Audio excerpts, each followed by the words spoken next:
मसीह में आप सबको सलाम। खुदावंद आपको और आपके ख़ानदान को बरकत, सेहत और तंदुरुस्ती अता करे। मसीह यसु नासरी के नाम से आमीन। हमारे लिए आज की तिलावत रसूलों के अमाल 8 बाब 26 से 40 है। अगर तू दिल व जान से ईमान लाता है तो बपतिस्मा ले सकता है।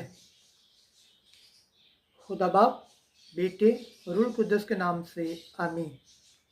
उस वक्त खुदावंद के एक फरिश्ते ने फलबूस से कहा कि उठ और जनूब की तरफ उस राह पर जा जो यरूशलेम से गाजा को जाती है। ये बियाबानी है। वो उठकर रवाना हुआ और देखो, एक हबसी ख्वाजा सरा जो हबसियों की मलका कंदाका का मोलसिस उसके साथ खजाने का मुख्तार था और यरूशलेम में इबादत के लिए आया था। वो अब वापस जा रहा था और अपनी रथ पर बैठा हुआ था। इशाया नबी का सहीफा पढ़ रहा था। बस रूह ने फलबूस से कहा, नज़दीक जा और उस रथ के साथ हो ले। और फिलबूस ने उसकी तरफ दौड़कर उसे इशाया नबी का सहीफा पढ़ते सुना और कहा कि जो तू पढ़ता है उसे समझता भी है।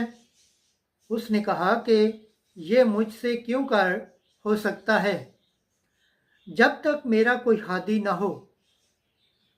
फिर उसने फलबूस से दरख्वास्त की कि मेरे साथ सवार हो बैठ। और नविश्ते का मकाम जो वो पढ़ रहा था ये था, वो भेड़ की तरह ज़िबा होने को ले जाया गया और बरे की मानत जो बाल कुतरने वाले के आगे खामोश होता है, उसी तरह उसने अपना मुंह ना खोला। वो पस्त हाली में इंसाफ से महरूम रहा। कौन उसकी पुश्त का हाल बयान करेगा, क्योंकि उसकी ज़िंदगी ज़मीन पर से मिटा दी जाएगी। ख्वाजा सरा ने फलबूस से मुखातब होकर कहा कि मैं तेरी मिन्नत करता हूँ, मुझे बता कि नबी ये किसके हक में कहता है, क्या अपने या और के।